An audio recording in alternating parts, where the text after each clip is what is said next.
One. Yeah, wow. Back for episode 2 of Dope. the now named Friday Council. The Friday Council, that's us. How are we all feeling? Great, man. TFC. Great. Yeah. Should we do a quick introduction every time as well? It's just Yeah, sure. Well, Nev, David, and Daniel. that's the one. I'm Friday Nav. Council. 27 years old and married, no children. And yeah, I guess at the moment looking to buy a house. So that's where I am, and I guess in life stage at the moment. So yeah, that may influence topics and what we're talking about, but just a little bit of inside information for those It's listening. good to know where we come from. I'm Daniel, 27, de facto relationship, own house. That's all Nice. good. That's what you done. David, 28, no relationship, no home. Not a homeowner. Not a homo. Either. No homeowner. Yeah. Um, So today we reckon we're going to springboard off risk taking. Taking risk? Yeah, well, I mean, that can look like a lot of things, really, but I mean, you can look at it financial sense, you can look at it as like career choices, just pursuing anything in general. But I guess the main thing with risk taking is like the barriers to it, what stops you from taking risks. Yeah, I mean, a little for me anyway, like I generally don't like change. It's hard, well, it depends what it is really, but change normally scares you, so taking risks can be quite a difficult thing. But I think as you get older, you kind of have no choice. You're kind of thrown in the deep end, and yeah, when you take risks, obviously the risk equals reward. So I guess, yeah, in that sense, I mean, you take a lot of risks in everything you do. Driving a car every day, you know, you don't know who's on the road. There's a lot of crazy people. Yeah. Walking along the side of the road on the street. A lot of crackheads. Wow. Yeah. Depends what city. Yeah, depends what city you live in, Definitely what areas you're crash living But in. yeah, you're right. And Edgeware. like life changes around you so fast and faster and faster as time goes by. So you're making decision. Risk taking, I feel like, is synonymous with decision making. They're both kind of in the same field, if they're not explicitly the same thing. But you have to make decisions no matter what, even if you try and hunker down as best you can in a nice little comfortable rut. Yeah. Life's going to change. Yeah. And circumstances are going to change. So I don't know, if you're not prepped to be taking risks, then you're going to have a anxiety ridden time as COVID happens, as inflation happens, as stuff you can't hide from happens. Yeah, I think you intuitively know, like, and it's not necessarily risk taking, but change. I think if you're sort of like staying in the same place, like you're not moving forward in your life, you sort of intuitively know that you're not doing that, and I think it's going to eat away at you. I certainly can like relate to that, where like, yeah, you stay in your comfort zone. You're like, you know that you should be taking steps to move forward, but you don't, and then like that builds like internal conflict, I think. Yeah, that's very relatable, I'd say. But I was thinking today as well, somehow not actually taking or doing any risks is kind of you can kind of look at it as risk. you're taking a risk anyway, because doing nothing is a choice, and you're taking that risk of feeling shit in the future, feeling that like guilt and like, oh, I should have done this, and that's a consequence of the it's almost risk like you've taken. You're risking whether you can live with your actions or not. Yeah, Don't it's know. almost Good like point. you're taking risks by like default or desire. So you either choose to take the risk, or by default you're taking risk by not doing anything about it. Yeah, that's a fascinating one, I guess. Have you any like specific examples for you guys? Would you say probably the biggest risks? Well, yeah, another thing I was thinking was, I don't think, oftentimes just your personality obviously determines what kind of risks you're willing to take, and has a big impact on that, but it also impacts what you even class as a risk. Like sometimes you're making decisions super easy. Like I decided to leave uni for a year to become a famous musician. And that didn't at all seem like a risk to me, because I always knew I could go back. Yeah. But everyone else, a lot of older people and people at university say, oh, you're not going to be able to come back, man, once you taste the life outside university. And it was risky, man. Don't do it. You're never going to finish your degree. went back, finished, all good. It seems, Reluctant doesn't sound people. right. Like, you're always going to be able to go back to uni because they always want you to come back. Like, once you taste that money, you're not going to that's want to kind be of poor like again. stupid because then if that's the case, why would you ever go to university if the money's so good? Like, yeah, that doesn't really make That's sense. true. Eh? You Like, don't go to uni to get like make if the money. Yeah, Yeah, it kind of reminds me of In the short someone I term. went to school with who teetering on like year 13, leaving school. He was working part-time and he occasionally would take the day off to do like an extra day of work because he knew he was getting paid for it. And like, that's good, like making that risk, but also it's like you got to weigh up the consequences at the time. And I mean, you were saying like money as an example. Once you taste the money, well, it's like you can always earn more money. There's always the next best thing. yeah. And Well, money's not like necessarily everything. Cause, Yeah. like, if it's a crap job, like university might be way more enjoyable, especially if you're getting like a student allowance and stuff. It might be like, I would think it would be very much flipped. I would think that most people feel like you're going to be desperate to come back because this is someone who didn't go to uni, so I can't be sure, but uni seems kind of like attractive, like fun. So like, again, it's sort of like school. I know much harder, but like environment, like you're with people, a bunch of friends all day. Yeah, it almost gets romanticized. University, true, that's especially fair in point, like fair TV. point. TV. Yep. I don't know. Depending what you're watching, like YouTube, you see college. But I know videos. a lot of people, I don't know them, but I've seen a lot of people who tend to cling on to uni. Like once they leave, they go back and like they like try and like sure. stay in the scene as like whatever, running groups and things like that. Yeah. Because they, there's it's easy. Yeah, so and I feel like that's similar to high school.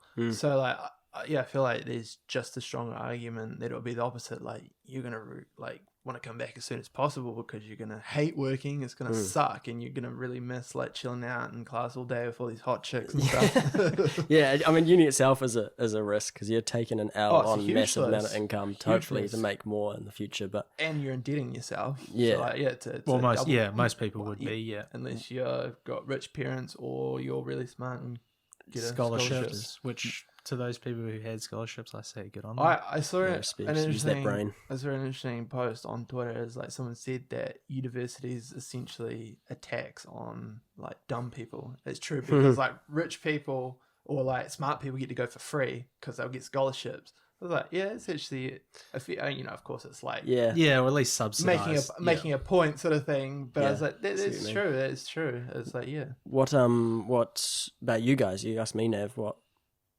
a risk, an example of a risk, or the biggest risk you feel like you've taken before? Biggest risk personally would be, I guess, getting married. I would look at that as probably the biggest risk. I am coming from a perspective where I lived at home pretty much my whole life, never flattered, and just that, I guess, the change of having to now navigate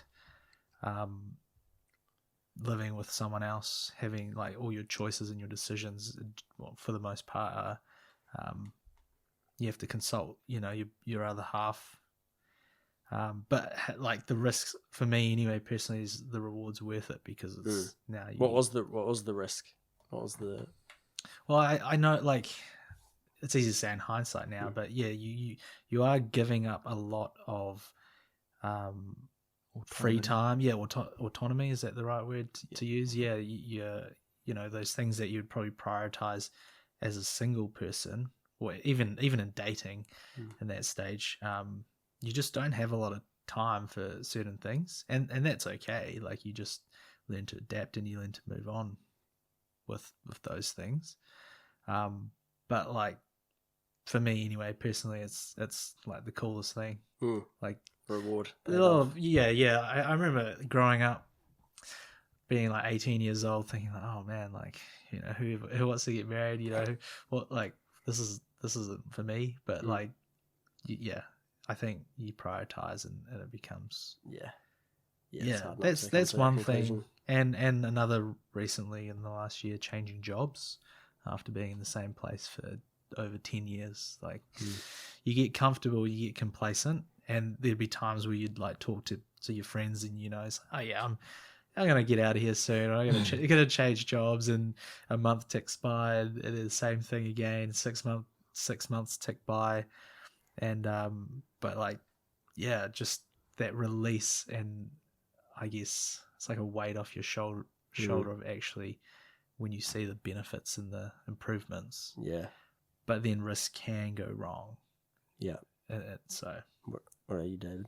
You made some pretty cool financial risks that have paid off. And I make that I I take respect. risks for a living, so I'm Yeah, pretty good with financial risks, but I'm not so good with I guess other, I don't know what you call it, Like life. I don't know. yeah, like life risks, like I still live at home with my parents, so that's going to be the next big one for me. Is I know I need to move out, so that will be my next big risk is getting an apartment or something like that. Yeah. Can't go too wrong. Well, you can if you when you get the wrong place. Yeah, you can go. Okay, right. You can go quite wrong, but hopefully I won't go wrong. But yeah, that's gonna be the big risk that I need to take in the next before I'm 30. So I've got just under 2 years. Yeah, nice, smart goal you've given yourself. You mentioned before about your previous workplace. It reminded me of the Eternals at your beginner retail workplace. Some people are just there forever. Some of them love it, it's fine, or some of them are content with it, fine. But I had no time for the ones that would complain and be like, "Oh, I'm out of here. So I'm leaving soon, as soon as I can." Like, I can't feel sorry. They're just so risk averse. Obviously, they're not willing to take a risk. Yeah, and I'm like, it wouldn't be hard to get a better one than where they are now. And oftentimes it's just the people they don't like. So you literally might as well do it. That's it. It's easier said than done. Point that I was making before, like a lot of people know the sort of risks that they should be taking, but they're too afraid to take that risk. So like, they know that they should be getting out and finding a better job, but it's scary to do. So that they don't do that. But then I think, that eats away at you. And then that feeds into sort of this big lifestyle where you live for the weekend, you get blasted on the weekend, so you forget all those, all the risks that you're not taking. Yeah, I think you hit the nail on the head, eh? Yeah. I think that sums it up for most people. Vicious cycle in New Zealand, as you're seeing like a lot of people fall into that cycle, including I fell into a similar sort of cycle with that. Yeah. But fortunately got out of that cycle. And that's where I think not taking the risk is a risk in itself, because you're gonna you're risking whether you can live with yourself not taking the risk, if you get what I'm saying. I 100% understand what you mean. Yeah, I think possibly too. Depends on where you are and what stage of life you're in. Like I think for us anyway, 27, 28 years of age, it's like that prime spot where you're not too old, so you can still take certain risks, but you are getting to a point where like if you don't take that next step, you might become too complacent, and it might just become a lot more difficult. I feel like it's a really strange age, because it's like a real sort of, I feel like, no man's land. So you're transitioning between like that young 20s, almost like teenage self, and a fully fledged adult. And it's sort of, it's a real no man's land. And you're sort of seeing that with some people making big transitions, like getting married and getting houses and stuff, and then kids. Other people are still like doing the same stuff they're doing at 21. So you're seeing your lives are sort of linear for a long time for the most part. Like you go through school, everyone's doing the same thing, and then now you get into this age where you're seeing like big differences. Some people are staying back there, and other people are going over here, and other people are going over there. So settling into their individual ruts. It's a real interesting period of life. I reckon, yeah, for sure. Very uncertain sort of period of time, I feel. And I think, we can kind of all sense that, like you described, with the big responsibilities or big risks that are being taken and people settling down. The risks as you get older, I think, should naturally get larger, basically. You're like, things that can go wrong should be bigger, but also the reward can be bigger. And your teenage years, youth especially, but teenage years should almost be treated like a playground for risk. So you just you learn how to do it, and that's kind of how our culture treats youth. I think everyone goes on holidays, there's not a whole lot that can go wrong usually because you always Yeah. got mum and dad to come back to. Yeah, So you I like don't- test it out. I don't think it's enough as we should, because I feel like we mainly view it as like our young, like 20s, young 20s and teens as like, oh, go out and have fun, like party, and then take life seriously once you hit 30. Whereas like that's it. I think there should be more emphasis on saying actually get your life together and take some risks while you're young, because that's when you can recover from them much easier when you're 21 as opposed to 31 and you've already got like a child or something, because when you got more responsibilities, the risks become bigger in terms of the consequences if they fail. Whereas like if you're living with mum and dad at 21 and you don't have a girlfriend even, or if you do have a girlfriend but not a super serious, like you can take risks. If you go bankrupt, it's not going to be the end of the world. You go bankrupt when you got a home and a wife and a kid, that's big. You're right. 'Cause it's not just you and that mess anymore. Yeah, I mean, from a financial sense, you've still got at least 30 to 40 years of prime investing opportunity. You get older, you get kids, it becomes a lot harder to do that sort of thing. Changing jobs too, like you said, when you have responsibilities, it's not easy as just I've had enough and I'm gonna quit.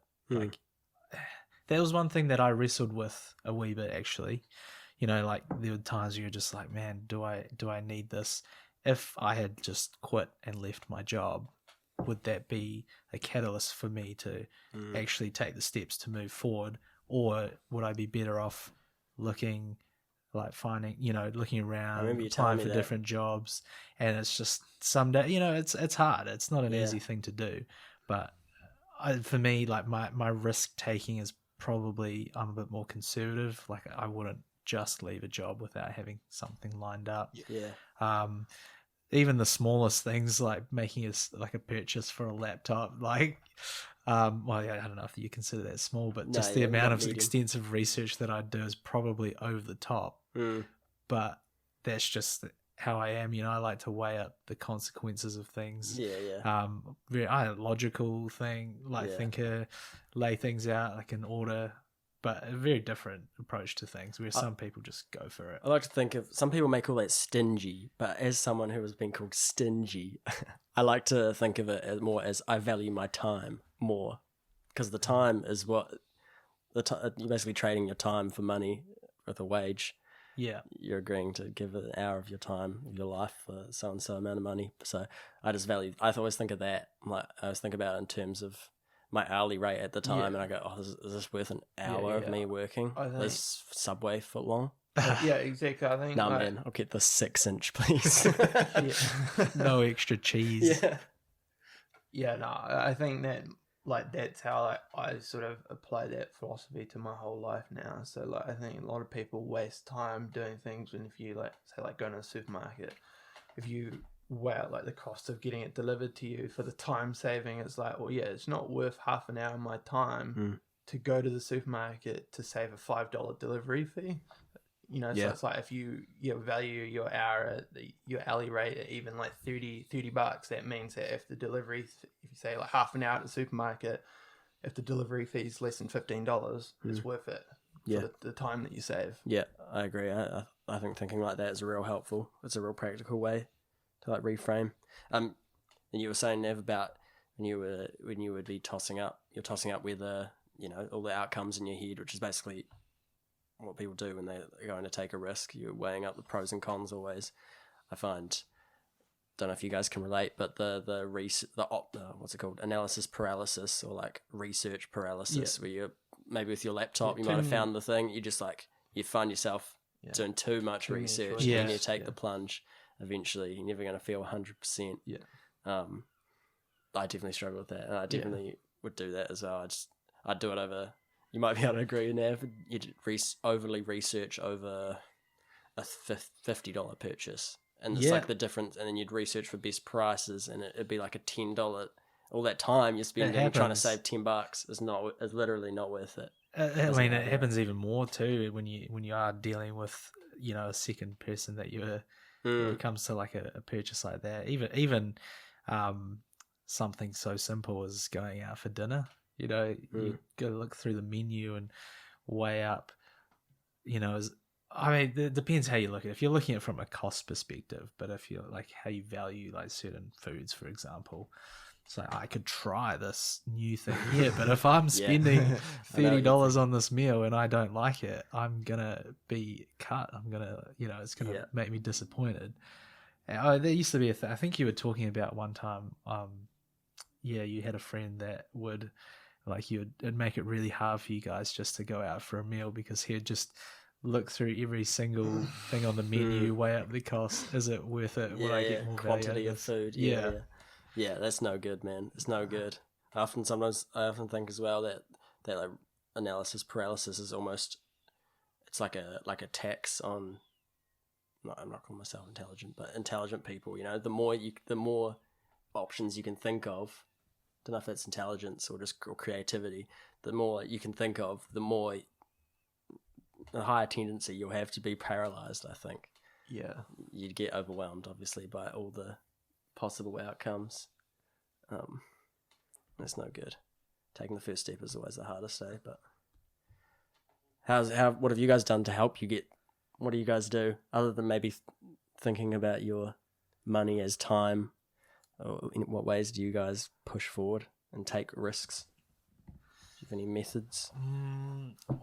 I've tried to value like trying new things a little bit more, like because you just never know when you might find something that you enjoy. So it depends, what sort of example. Like a small example, like I said, if you're going out to a restaurant or you're trying a new cafe, like you could go back to the same one that you go every single week, or you become comfortable because whatever, if it's the food or the ambience. But there's always different opportunities out there. There's always different things to try. And so just incorporating like a wee bit of change here and there. So something like that, I guess, as well. I mean, my wife's quite different to me, whereas when I would, lay out like all the different pros and cons of whatnot, sometimes you just need someone to say like, look, let's just try something different, go out of your comfort zone. Because realistically, you just get over it. But yeah, that's for small things. Yeah, it can take someone else, another set of eyes, to be like, to realize what you're stressing about is trivial. Yeah, it? totally. Yeah, it's good to just have someone there to reality check you. And sometimes you just might catch yourself in the moment. I just remember one time going to the supermarket and you're looking at different biscuits, and it's like, wow, I mean, you've got this to try. This one's got chocolate and caramel, and realistically, you should just go in there and grab it. Yeah, again, you're wasting wasting time. too much time. Yeah, it's not worth it. I'm interested to hear you guys' thoughts on this, but I reckon, I was just thinking then, I wonder if, I think I do this when decision paralysis, analysis paralysis kicks in. I try and remember how I felt when I very first thought of the idea or the risk confronted me, and I've been trying more and more so to trust your intuition. Yeah. Okay. Do you guys... So it's like the gut feeling. The gut feeling, yeah. Do you guys think that's all yarns? Or do you guys think you can maybe grow that like a muscle? Like your intuition is like a muscle you could grow, or it's worth trying to listen to? I don't have any strong feelings, but I don't think that is... I think that's a reasonable way of, like it's a reasonable method of dealing with that, like trusting your instinct, sure. Trusting your gut. Yeah, I would agree, actually, to some extent. It's almost... if you remember how like passionate, or remember the feeling of passion you had when you're like, oh, I want to do this. Yeah. I want to like own a farm, personally. I would love to own a farm, and I feel like a passion for it. And then it's like, oh. And I think, and then the analysis paralysis kicks in. Yeah, and I think just the other method is just take, analysis is easier said than done, but just do something. And then it doesn't matter. Like, chances are if you do something, even if it's wrong, then you'll learn from that and you'll be like, oh, yeah, so this is what I've got to do. So chances are just taking action will be better than doing more research, essentially. Yeah. Yeah, even if it's like even if it's the wrong decision, chances are that will teach you more than reading another book or watching another YouTube video. Yeah, it's another golden nugget, man. That's what a lot of people say about the risk taking, isn't it? If you can reframe it. I mentioned reframing last podcast again. You reframe your worldview so that taking an L when you go for a risk is actually a W, then you're all good. Yeah. You can't lose. If it's a learn, I think sometimes it That can helps. can be like a head versus heart thing. So it might be something you want, but then logically it might just they might not agree with each other. So you're trying to balance both head and heart and how you navigate that, I guess. Yeah, I agree. I suppose it's kind of intuitional as well. Yeah. Heart. But like you see, I think the gut feeling thing generally, if you are pondering or thinking about something way too long, just like you said, go back to how you first felt about that. Generally, you're probably right. And if you felt that strongly about it, then I mean, sometimes I've had thoughts where something will pop into my head, like an idea or something. If could be like the next best product or the next best idea. And you start thinking about it, you start, become quite passionate. I could totally do this. I could do this. The more you think about it, you think about how much time is it going to take? How much effort is it going to take? What do I need to get there? And you slowly start, like bringing yourself back down. But if you were really that passionate, then like you've got to do it because like life's too short almost. Yeah, I remember thinking that you're never going to be fully 100% on something until you do it. And I remember thinking that before I got my very first tattoo. I was like, oh, I gotta really am I sure, 100% sure? And I kind of came to the conclusion that I don't think I'll ever be 100% sure I want this on my body. I felt like pretty confident, and it was the right decision. And also, I don't think it matters too much either way if you end up not liking a tattoo. Yeah, exactly. I think that's it. It's kind of like chances are whatever the decision you're making, like what's the worst? So you got a tattoo, like as long as it's not on your face, like it's probably not a big deal until you have other people like wives or children that your decisions will impact. Then I suppose it's a completely different ball game. I think. Well, I'll just on the topic of like face tattoos. I don't think children really they wouldn't even notice. They don't pick up on those sort of things. Nah, it's like kids don't see skin color. No, I definitely don't think they do. Yeah, but I mean, there are just different repercussions to that sort of thing. Like just being able to travel around, like it's quite viewed upon by customs and immigration for some countries is, a bad thing. Then you do have the difference where it's like a cultural thing, like a moko, which we tend to get behind and we can accept. But it's just face tattoos in general. Yeah. On the risk taking as well, probably again can all relate. A lot of similarities. I think it's a very generalized problems and solutions for all people. I think everyone can relate, but I think the biggest yarn that we tell ourselves when we want to take a risk, say I want to go buy my farm, is that we have time. And oftentimes we do have time, but putting it off, be like, I can put this risk off tomorrow. And that's how you end up in a shitty retail job that you hate. True. Not just a retail job. Retail's fine. But if you hate it, or any job, that's how you end up in that job until you retire. 50 years. Can you imagine hating your job for 50 years? Yeah, that's interesting. You think you talking about. I remember having a conversation with my dad out of high school. We're tossing up whether or not to go to university, and for him, it was like it was all mainly a money thing. It's like it doesn't matter if you're gonna like dislike this job. You're only there for 8 hours a day. You just put up with it. If you're making a good living. Such a boomer attitude. And that's what you're thinking, David. I couldn't think. I'm like, that would be the worst. That I could not think of anything worse. Feeling trapped at a job that you just hated, and you felt like you couldn't get out of. Well, I mean, in saying that, like, is that just showing our privilege, though? I agree 100%. I feel the same way. Is it like a privileged opinion to be able to have? Yeah, yes and no, possibly. I think looking back, different time, like eras of time, there may not have been different opportunities for people. For example, if you're living in like during the World Wars, what was your options? You had to sign up for mandatory like military Yeah. duty, and then you're getting drafted into a war. Whereas Yeah. we're living in an age where there's so many options and so many possibilities, and I think even the next 10 years, it's it's going to continue.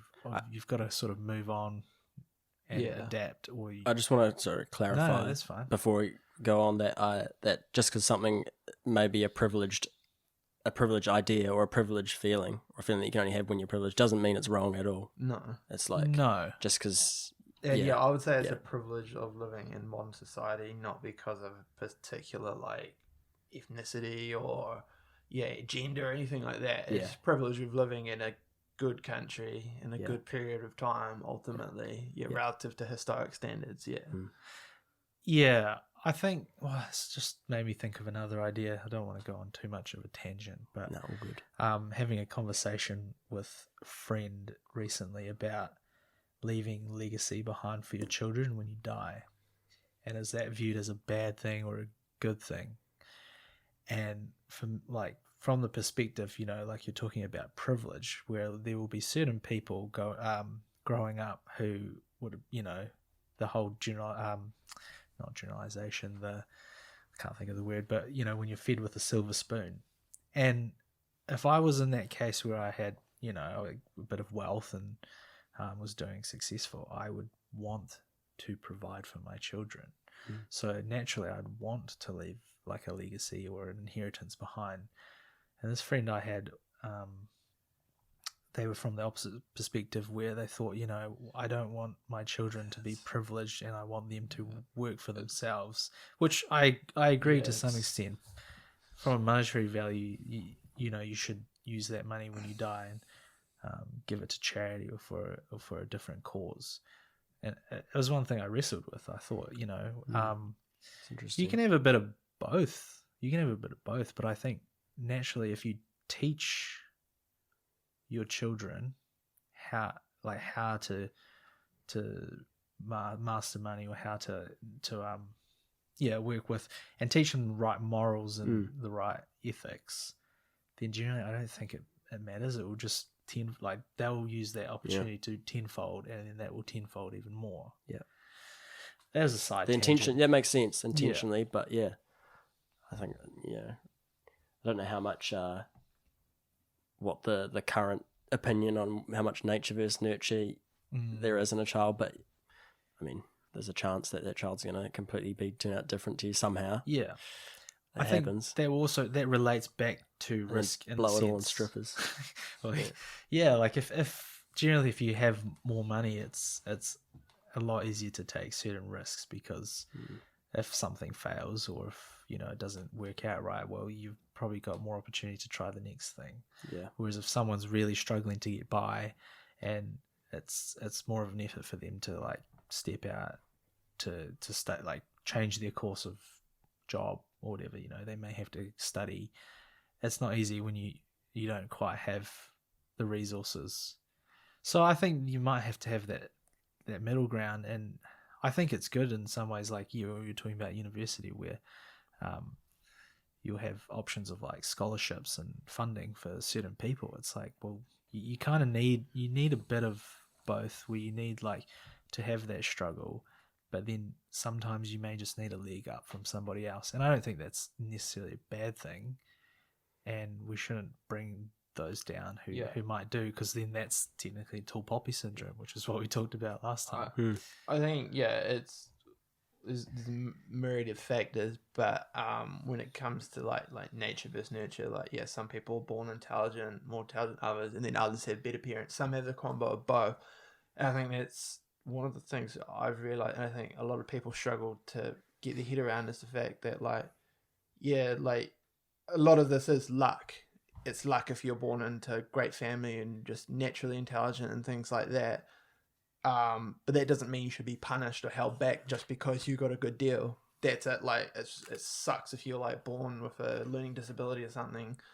But there is sort of nothing fair about life, essentially. Like some people, it seems, have sort of a good example of this is my sister's husband family. His brother committed suicide like 10 years ago, and now the mother's got terminal cancer. Like, that's just really bad fucking luck. Like, some people just have like real bad luck when it comes to stuff like that. And then other people, you know, like, are blessed. Like, everyone in the family is healthy and living long lives. It's like, it's just, yes, you shouldn't be punished just because you for whatever reason have a good deal in life. Yeah, that I just wrote something down that brings to mind this, how you mentioned just that family with real bad luck, like shit times. But I think if you do have that privilege, there's extra responsibility to take conscious effort to learn, and you should be grateful to learn those things that you don't learn by default when you're poor and struggling anyway. Yeah, and you should be grateful. That's something that I'm getting better at, is being like, I am pretty lucky that I was born into like a solid middle class family, that I get to work for myself, even though like I've sort of created that, the fact that I was given sort of the room to breathe. Like, you know, parents didn't like kick me out of the home straight after high school. That allowed me to experiment, and it's ended up working out pretty well. So I'm fortunate that I got a pretty good deal in life. It's something that I'm getting better at, is being like, things are pretty good. And I think you kind of alluded to it, Nav, with if you're leaving a child with immense amounts of money that they didn't have to work for. I lost my train of thought. Oh, that's fine. I think what you were saying, David, with just being more grateful and having gratitude, it's not a bad, like, it's a great thing to do. I think you could look at it from a privileged perspective, but the fact we live here is that's great. the point I'm getting at. Like, you should for sure be grateful if you've got a good hand, but you shouldn't feel guilty, and you shouldn't be like having people being like, oh, that's white privilege or whatever sort of privilege. No, like, you shouldn't be like punished or mocked or belittled because you got a good deal. And equally, you shouldn't feel guilty because you got a good deal, but you should be grateful, like, just on a personal level. You don't need to like declare that to society, like on Facebook every day, but internally you should just be like, it's pretty good. Things are pretty good. I'm pretty glad that I've got like these opportunities that, Gratitude is OP. That's for sure. I remember what I was going to say. You were saying about leaving a child with lots of money, lots of wealth. I don't think that, especially in talking about risk taking, doesn't the risks will be different, and arguably that person with more money has more to lose on paper. So the risks will be different, but I think it can, for different people, but they still have risks to take, and they still have challenges. It can really, it's up to them. Like, cloud your judgment. Like, if you inherit a pile of money, because then that may come with like some guilt, like, oh, like, shit, like, I got all this money, and a whole lot of other problems. Resentment, that's a big one with inheritance, especially if there's like multiple people in the same family. I can sort of see this happening when my parents die for 4 other siblings. Like, there's going to be arguments. People, oh, why are you getting this, and this and that, and people will be saying, oh, but like, we did more for mum and dad than you did. You weren't even around. So like, there's going to be big arguments. So like, get them to write a will ASAP. Yeah, they have, but like, still people can wills aren't as ironclad as you think they are. People can still challenge them and stuff like. And even if it's still iron, even if the will part, like, it can still rip a family apart. Even if like the will says you get this money, people that's a good point. So you like, see it happen all the time when someone passes away. Just who comes out of the woodwork when it's a horrible thing. I find it so hard to believe that happens in families. I still find it so hard to believe, but I hear examples of it and how it's terrible. Inheriting a pile of money is not necessarily a great thing. It can come with a lot of strings attached. I guess, if you want to like view risk on a sort of societal or economic level, that is largely dictated by reserve bank, central bank, whatever you want to call it, and government policy. That can have big influence on the total sum. Because well, the government risk assessments with like whole COVID kind of determines how we view who's going to start a risk business? assessment. Who's going to start a business when there's a risk of crazy lockdowns, right? So that's it. So government policy has a big impact, because if there's what you want is stability, that's what business wants. If there's like a stable environment, no radical changes one way or the other, that's a good environment, because people can what people want is certainty. They want to be able to project into the future. Like, oh yeah, like, so things are going to be the same like this time next year and 10 years down the line. Like, just there's not going to be any crazy things coming out of the woodwork, huge tax increases or lockdowns or huge wage increases or extending holidays by extreme, whatever it may be. If people can feel comfortable that things, because then they can sort of like project into the future, right? Well, yeah, if the business is doing this much and things stay the same, then yeah. So yeah, what you want, is stability. And yeah, so if governments are making all sorts of radical changes, then people aren't going to be so keen to take risks because who knows what might happen next year, right? Yeah. And the risk taking determined by the government was determined by who we vote in. Essentially, the monetary policy is all about risk management, isn't it? And inflation is a risk. So yeah, and so technically, that like a central bank is meant to be autonomous from the separate from the state, but you're seeing here that the state having some influence on the central bank with the housing, trying to get them to bring house prices down.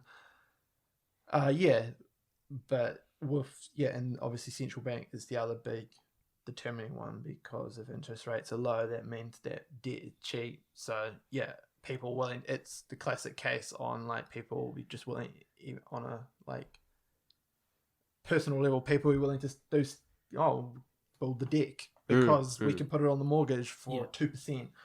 If it's now 6%, people are going to put that off. They'll start strapping themselves. It has a flow-on effect because then they're not going to the timber shop and the timber shop has to lay people off and so on and so forth. Yeah, I think it's super relevant as well because that has massive trickle down effects to some bloke's deck. Like the policy set there impacts his individual risk assessment and risk taking we as well. Definitely saw it coming out of like the COVID pandemic times, when we were locked down, and I guess a lot of people were still working, essential workers, but being given wages at the time and just not realizing that, like, I'm just trying to think back. I remember that's kind of when I started, I guess, investing. That was a thing, and at the time it seemed like the stock market can only go up, house prices can only go up. If you don't get in, you're going to miss out. So you've got to get in as quick as you can. I know you bought I can't remember when you said you bought your house. Probably the ideal time, pretty much the ideal time. That's fine. And some people time it well. There's and a lot of people hurting at the moment. There will be a lot of start people, of the year. Yeah. And we're seeing it now. It's the flow-on effects from things like that. Well, yeah, and I can see why people would be envious of my situation now, but at the time that was a risk because I thought I assumed we were overpaying slightly because prices just started to go a bit crazy. We assumed we were overpaying, but I mean that was a risk. We could either wait, we could have waited, which was I was pretty 50-50. We were pretty 50-50, but yeah, it worked out all right. Could have easily gone the other way.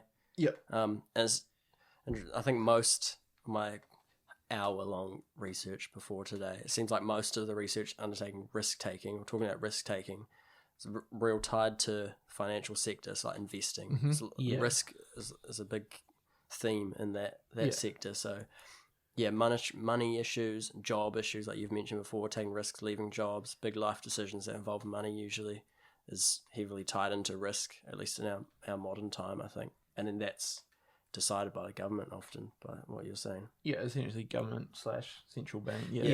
Probably there's times where you have ebbs and flows where, the government may introduce a new policy or a new plan of some sort that can have its benefits, but over time it may just tilt it just a bit too far, where now people will start to to what the market. Tilt the market a bit, where certain people will benefit to a point, and then it gets to people start exploiting and finding.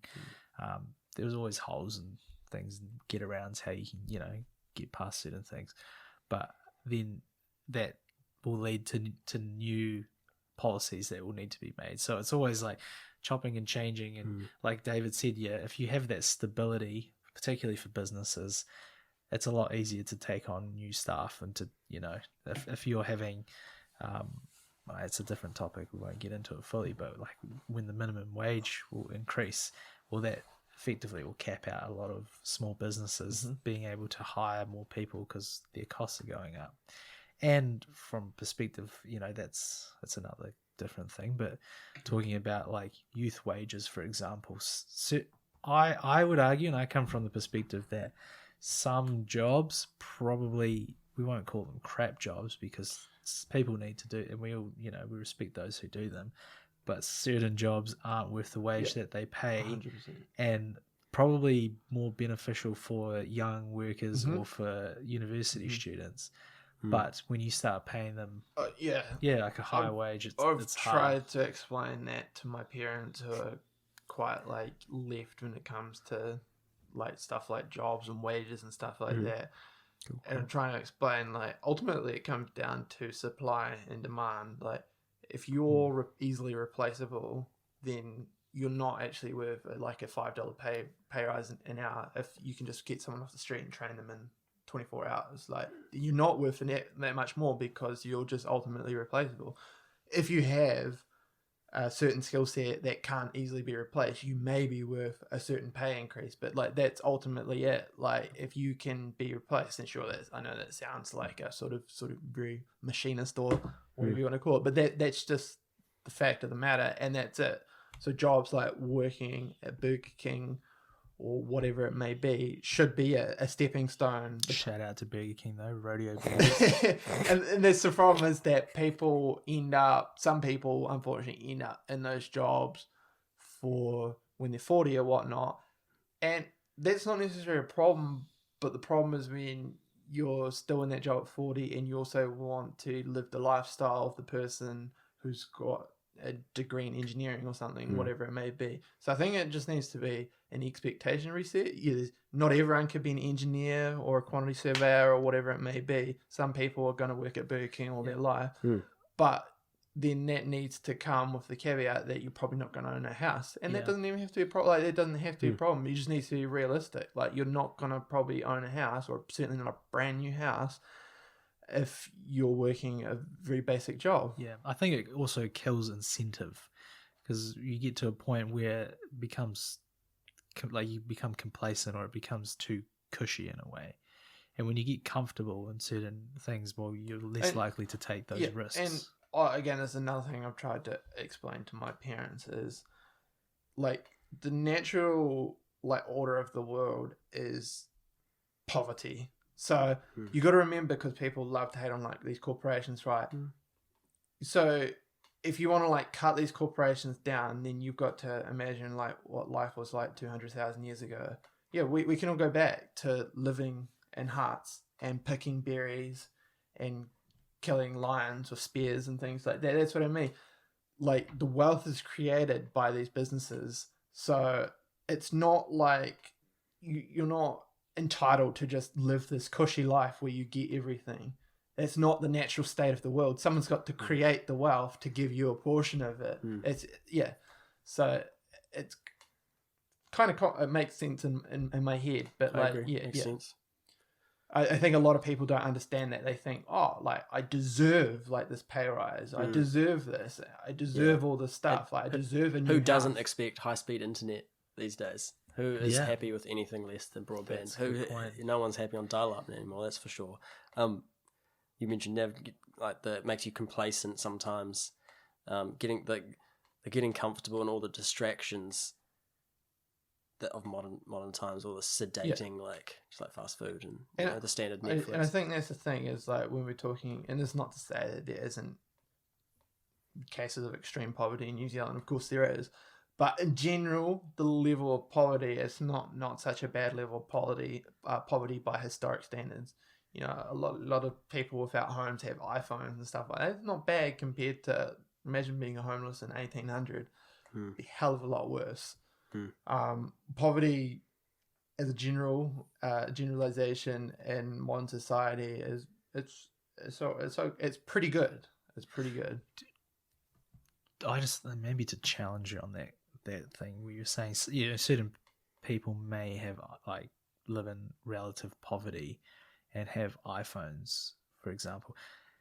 If you had a different mindset where you prioritize, certain things to get ahead from a materialistic perspective, do you think more people would be more successful?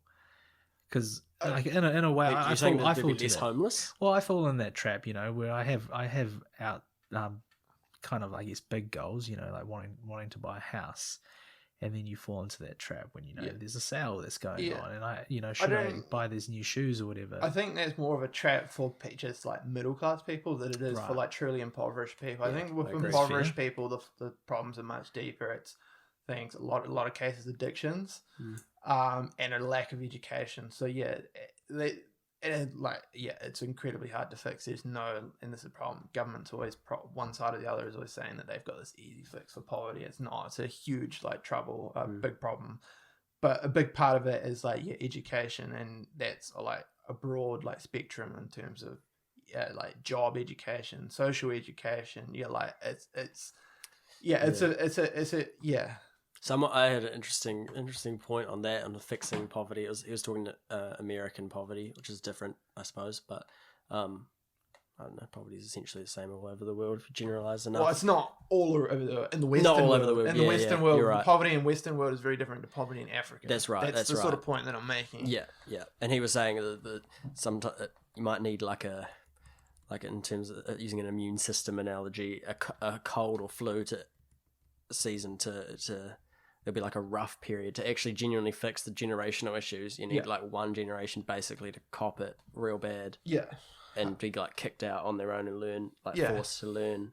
And the point. It was interesting. I'm not saying I agree, but and the point that I was making there of I don't think there's too many people are homeless just because they're buying the latest iPhone every time. I think that's the trap that a lot of middle class people fall into, and that's why they never sort of get quite ahead, because they're the ones who fall victim to I just got a paycheck and the latest iPhone's out, or I think the system loves that, man. It's the dream consumer. You're earning heaps of disposable income, but you're just spending it all. Yeah, and you're not exactly. And that's the problem. This is a big problem that people fall into, is when they get a pay rise, they just upscale their life to consume that increase in pay. They don't say, oh, well, now I've got $100 extra to put in the bank.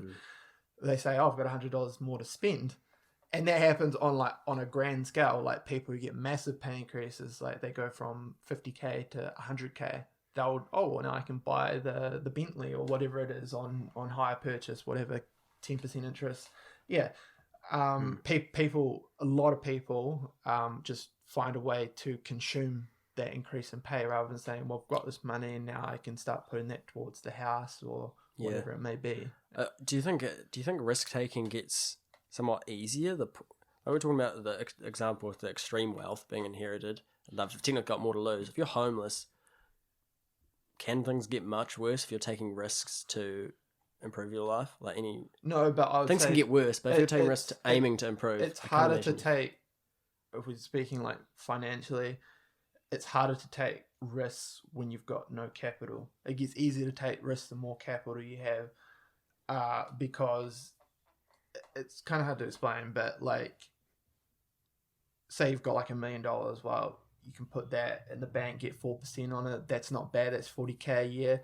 Or you low risk. Yeah, low there's risk in the bank. There's just more options that open up to you.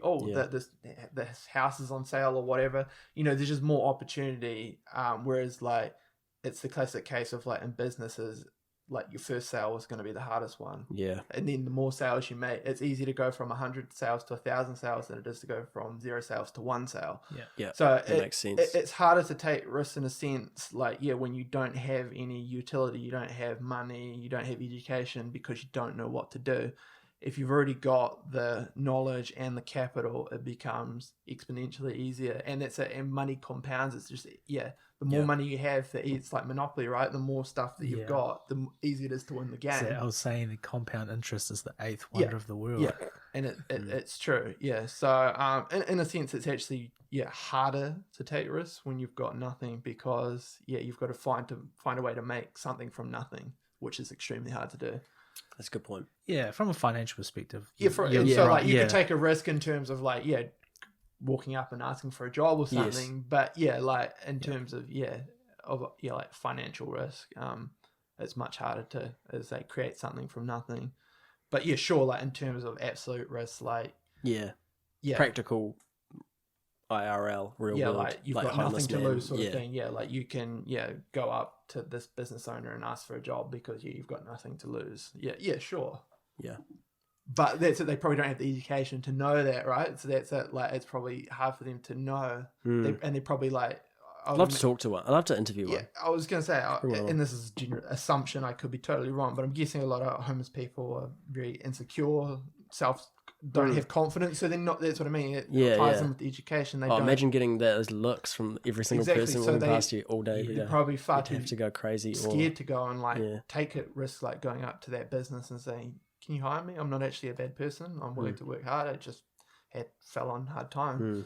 They're just you saying that though. Just hopefully it's just my ignorance showing, but it just doesn't sound like a homeless person. Like, hey man, like. Sorry, I'm a bit like dirty. I'm not a nice guy. Could I please? Yeah, and most they don't talk like that. I don't. For the most part, they don't really talk at all. You do hear those or watch like those miracle stories on like YouTube or whatever, where someone does take that risk and then they become millionaires or whatever.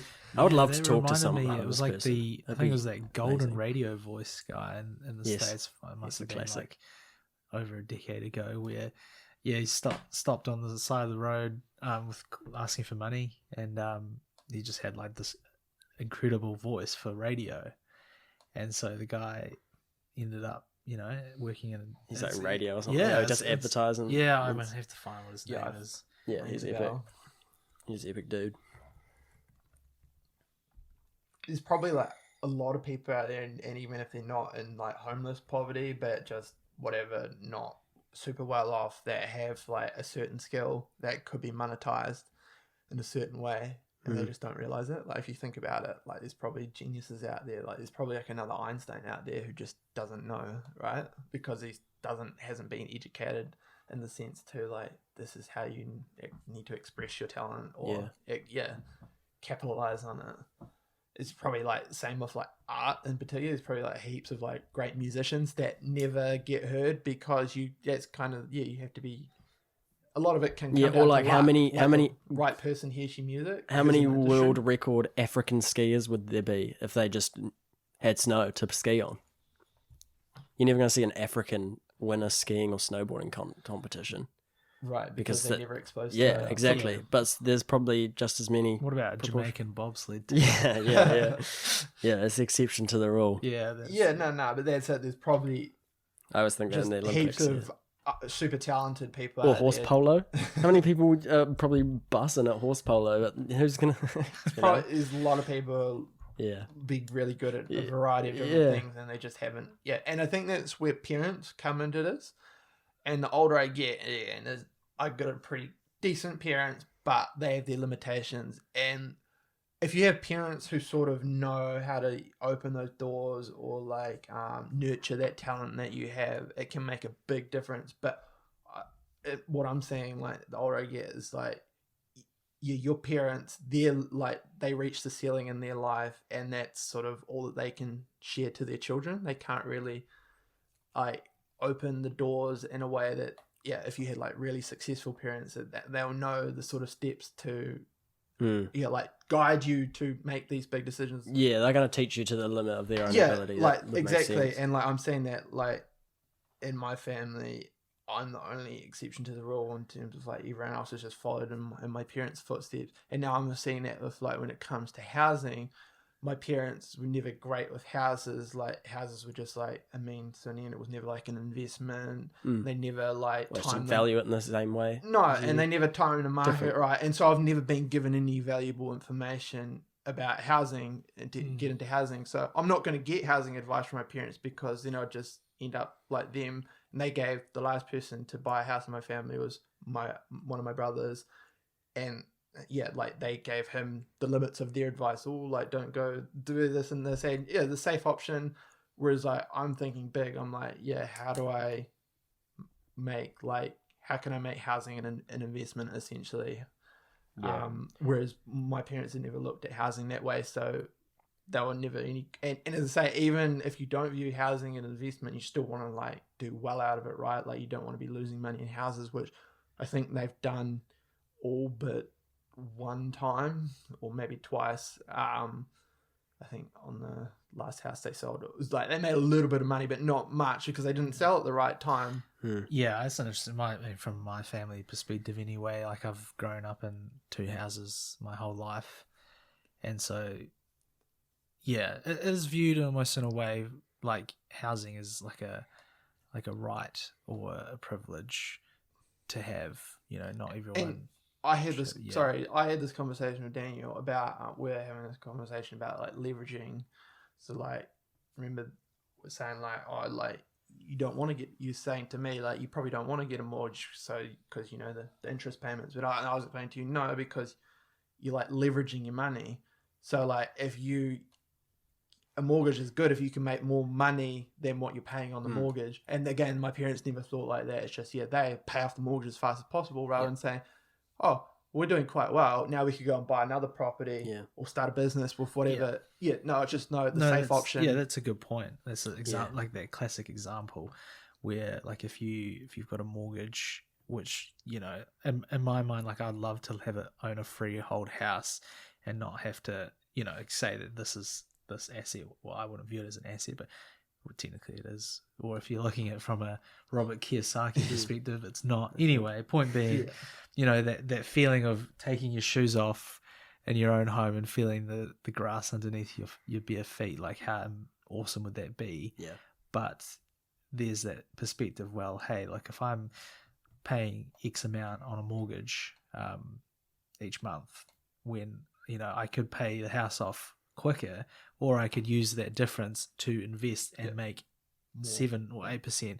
So like that financially, yes, but depending on your risk tolerance, and you know, like there's always different examples or reasons where things could go haywire, belly up, course, like geopolitical things or government regulation, or you know, just you might just get a bad case of something happening, you know, that just throws a spanner in the works. So you got to have that middle ground.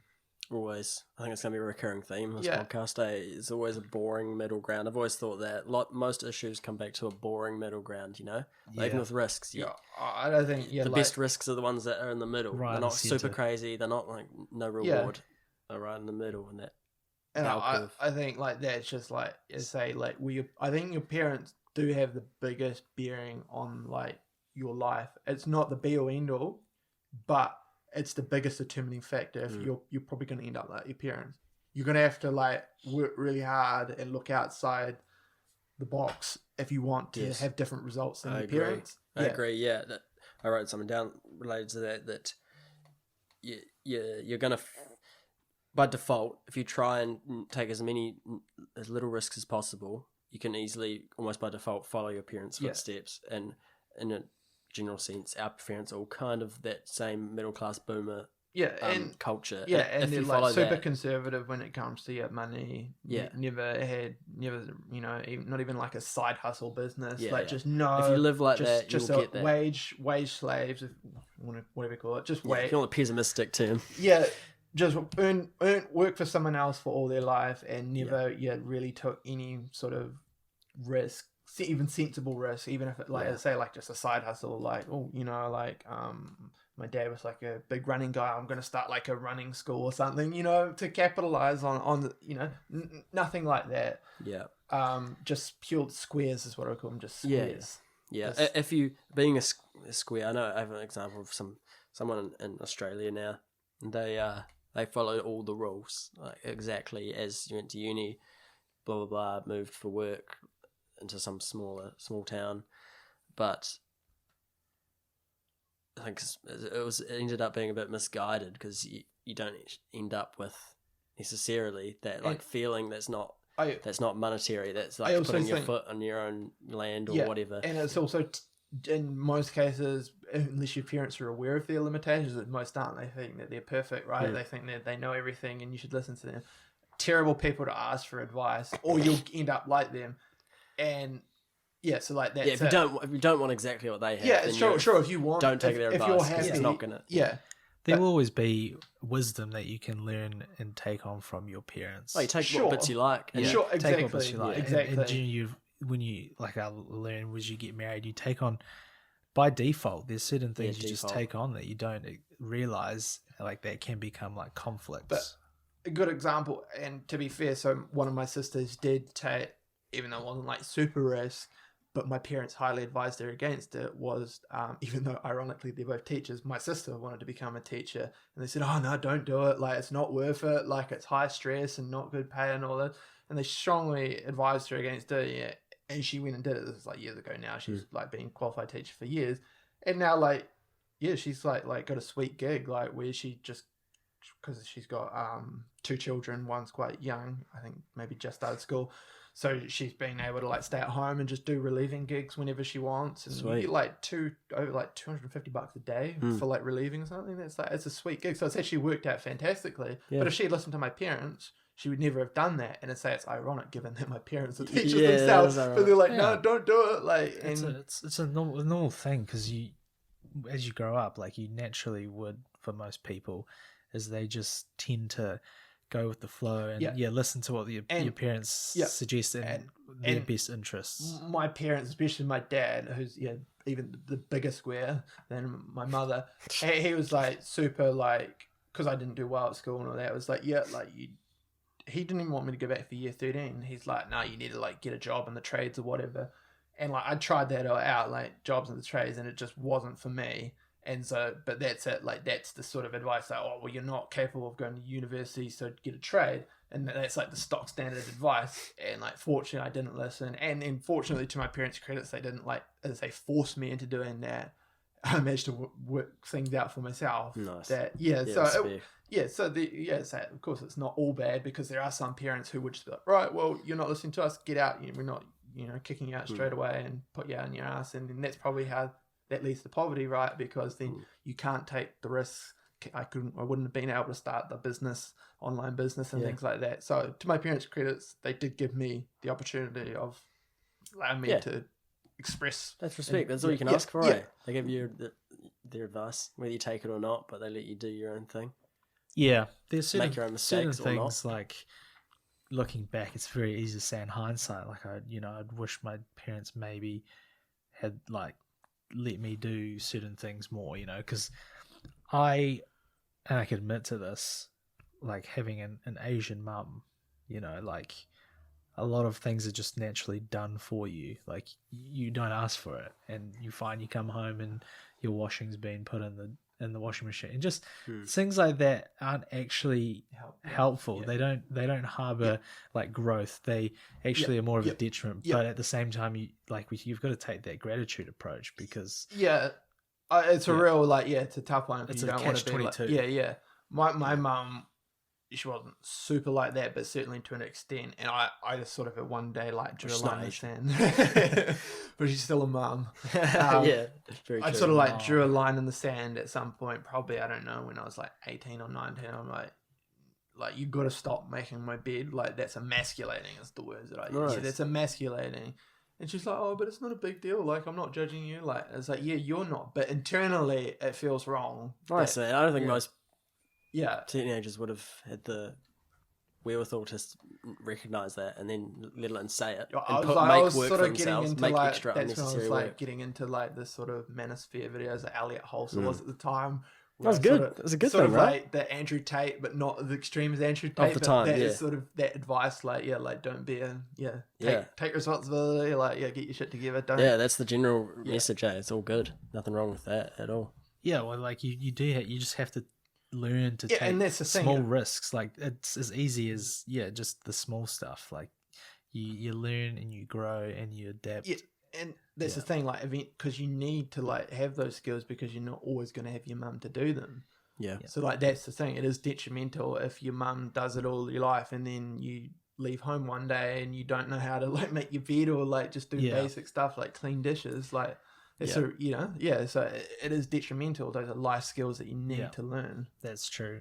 Just like I can think of like a couple examples. Like I feel growing up, like my parents have been like awesome, you know, looking back, and you would have Yeah, times where you have conflict and whatnot, but just certain things where I'm like, man, I just wish you'd maybe taught me like how to budget better, or you know, like just. But not- there's no not real saying excuse. Yeah, there's You no can learn excuse. not yourself You can learn now. yourself Yeah. now. Like you've got YouTube, you've got all these things available to you, but just like going out into the real world, like leaving home, you're it's right. like I felt a little bit underprepared in some ways. I think, as I say, it's just a classic case of like, it's probably, I don't know if it's just the age we live in, or if it's just us three in particular, not limited to us, but it's not a rarity. It's just like a self-awareness and knowing like your shortcomings, and then seeing your parents' shortcomings, where I think in my parents' case, I think it's just like an ignorance thing. Like they don't know to like think to teach you that stuff because they weren't taught it, and then so they've never actually like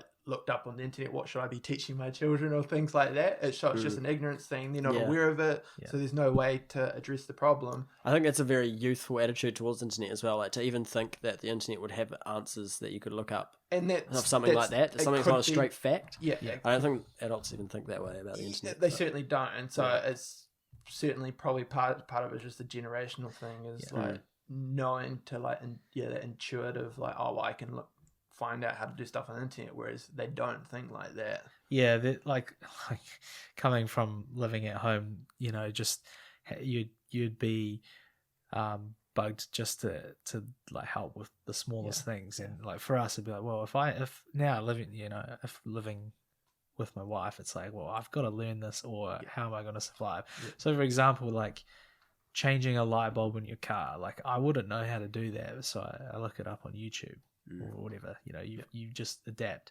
Whereas from like my dad's perspective, like I don't call a mechanic, or like, you know, get the plumber in or something. Like it's an extreme. There's certain things you can take with a grain of salt, but I just lost my train of thought all of a sudden. But yeah, I mean, maybe we just wrap it up there. But yeah, I think just you just gotta learn, you gotta adapt and take risks is a big thing. It's a bit of a challenge. Yeah, bring it in for landing, Nev. Yeah, I think maybe we just call it's important. It's been a long day for everybody. It's obviously important to take risks, but I think we covered everything we had to say, everything we had to say. Yeah, well, I think it's been fun. We'll see you all again for the next episode. Easy.